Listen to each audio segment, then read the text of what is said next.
you so Hey, much, Yessey. Kellylee. Hi, how are you today? I'm good. How are you doing? I'm pretty good. Thanks for joining me on this wonderful podcast. Oh, you know what? I'm so thankful to be back. And it's funny because, like, so we decided that we were going to just have a little chat about what we were going to have a chat about today, which was we. So tell us who we were going to talk to today. We were gonna talk to Hellen Kabajungu, the founder of RWIDF. RWIDF is Rukungiri Women Integrated Development Foundation, a women-led foundation based in Western Uganda, to be specific in Rukungiri, and it's an organization mandated to mobilize and champion water and sanitation hygiene in Western Uganda.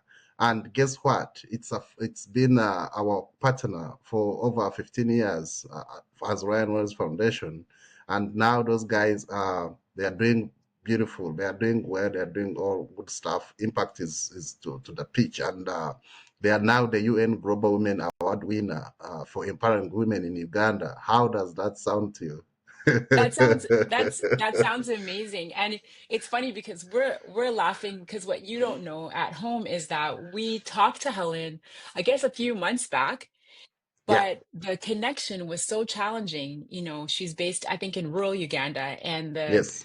there was brownouts. Like when she got on the call, she hadn't had power for a bit, and then she finally got through, but the connection just wasn't good. And I mean, we learned so much during that call, and I felt sad to know that video wasn't able to be captured because I mean, I learned so much about women in Uganda, about women's rights, about all the work that she'd been doing. And then we made this plan to have this conversation with her again today. And once again, That's the same issues thing. with Yeah. connection. And I love what you said, like this is some of the things that we are dealing with, that people that the communities that Ryan's Well helps have these kinds of challenges. And they're challenges that, we here in North America don't really worry about. I mean, occasionally maybe you might not be able to get connection for a second or two, but or maybe you're upset because it's not loading fast enough, but to not load at all, or to not be able to like speak to somebody that you need to speak to, not be able to do your work. I mean, those are issues that we don't really experience to the same degree. So can you speak to that? Absolutely. Absolutely. And guess what? In rural Africa, internet is a luxury. Mm. Uh, the basic needs of life do not include internet. And that's part of the challenge why we cannot access Helen via a video call. Even her audio is very poor. And the basic needs of life are already a big problem, are already a big challenge. For instance, as Ryan's Well Foundation, we focus on water and sanitation hygiene because water is life. But internet is not life. That's why we focus on water, not internet. So, for instance, that sounds ridiculous, but that's the truth. We can't access Helen because, yeah, issues, connectivity, rural, far in the peripherals and stuff like that. It's a big challenge. Sometimes it can be power outage, or it can be if it's pouring extremely hard. If the rain is pouring hard, we can't have access to. You cannot even make a phone call and stuff like that. And those are some of the things that motivate us as Ryan Reserve Foundation to do what we do. That's why we wake up motivated every day to make things better for people in rural Africa. For instance, in Rukungiri, where Helen is based. Yeah.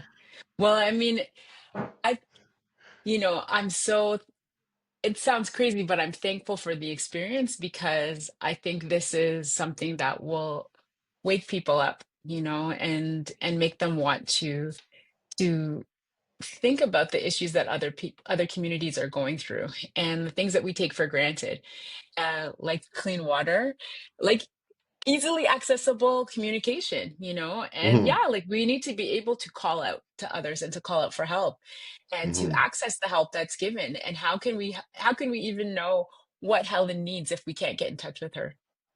Imagine, yeah, because if it's not communicated, then it's never get out of light. It will never be known, Mm-hmm. and that's the part of that's a big part of the challenge. You just talked about water, and imagine you woke up in the morning and you are able to access either bottled water, or you can pick a glass and pick some water from your sink. But that's not that's not a case in Africa. In most rural parts of Africa, you have to make a trip of water, uh, maybe 30 minutes going, and maybe a few more minutes coming, and that's not enough. You have to make another trip for something else. To make a meal, you have to invest in a lot of time, which is pretty different here.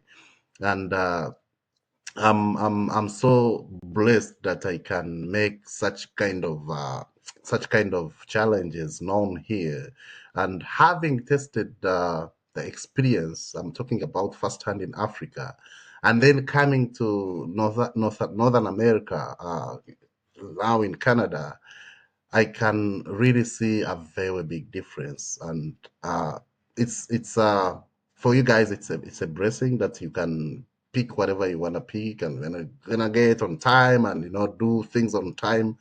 But it's not the case on the other side of the world. Mm-hmm. Well, Yessy, what can listeners or viewers do? What can we do to help? Of course, this is not a one-day solution, or one person or one individual getting solutions done, and it cannot be fixed there and then. But it's a process, and of course, it takes a group of people like me and you and the rest of the people, for instance, listening to us, to get themselves involved in making a solution, sustainable solutions for such challenges. So being involved is a very big part. Taking an initiative to make things happen. You may not help in big ways, but doesn't matter the small ways you do, as long as you put a heart on it and a passion in it. Getting together, working together to make things happen is the only way that we can make a big difference, changes to see the changes that we desire in this world. Thanks so much, Yessy. And if you want to know more about what kind of changes that you can make in this world, please visit Ryan's Well Foundation. And please give from your heart if you have it to give. But if not, even just learn about it and tell others. Yes, visiting our website would be the best way to get involved, or to know more about us, or to know what we guys do out there. www.ranswell.ca. Yeah, or you can visit our social media. We are on Facebook, we are on Instagram, we are on LinkedIn, we are on TikTok, we are everywhere. So yeah, because now you got to use different social media platforms to reach out to people. And thank you so much, Kellylee, for coming and sharing with us. I know you come from a different kind of thing, but yeah, you are such a humanitarian. You are so philanthropic, and we appreciate your time. We appreciate your we appreciate your time to come and share with us on this platform. Thank you so much. I appreciate being asked, and it's an honor for me to be even spoken in the same breath as Ryan's Well. So thanks, guys. And yeah, take good care, everybody. Water is life.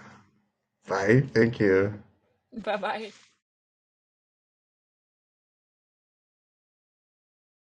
Hi everyone, greetings from Rukungiri Women Integrated Development Foundation.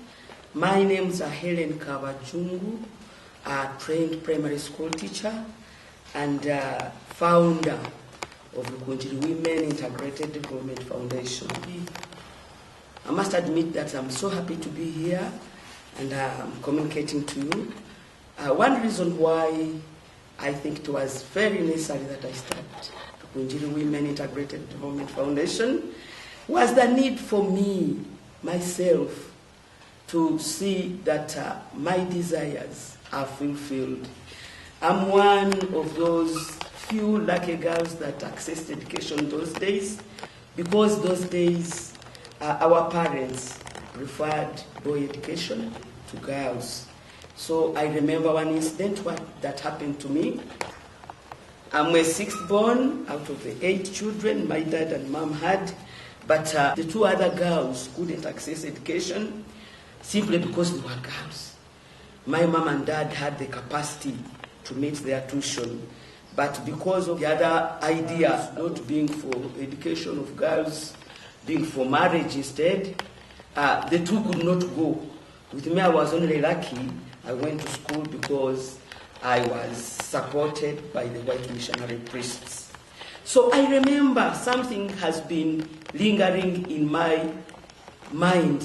I was always thinking, imagining about my 2 other sisters who couldn't even get a chance of going to school. I remember them crying very hard. But what? My mother consoled them and said, don't worry, education is not meant for you are meant for marriage. Wait, maybe when you marry, you'll get chance and get boys who could go to school. So this thing was always on my mind, that when I grow up, in case I get enough education, I will make sure that I advocate and more girls go to school. Rukungiri Women Integrated Development Foundation, now a foundation, by the way. It started as a very small organization. Immediately after graduating from college, I felt there was need. To start and look back at the other girls. So what I did, I started negotiating with my other very few women, some 2 other on the staff, and we started under a mango tree. We started under a mango tree and we started planning. Then we said, let us start it. Let us go to the women. It is only the women who will have to understand. This one, mobilize the women to see this need of their daughters going to school. That is how we started. We started first and foremost, went to the churches, because the churches were very supportive. They would even give us space to address the congregations in church. And then we looked carefully at the idea of involving the local leaders. Of course, all the local leaders were men, and it was necessary that we involve them as men so that they persuade for us the other team, the other men who were already intoxicated by very negative gender norms. So the local leaders, the opinion leaders, and somehow, somewhere, also involved the other cultural leaders. Now, we must start. You must, every time you see something that needs to be addressed, don't wait. Start, and then others will join and support you. For us to have a peaceful home, for us to have a peaceful world, to have peace amidst us, we really need to start addressing those issues that affect us. No one will address them for us. No one will begin for you. No one will realize the problems for you. But it is very important that every time we all have the initiative, every time we all have the desire, every time we all have the need and the urge to make our lives better. How I wish, how I pray that everyone realizes these needs, the need to start, the need to change lives, the need to make lives better, the need to usher in peace, the kind of peace that will develop and bring positive change.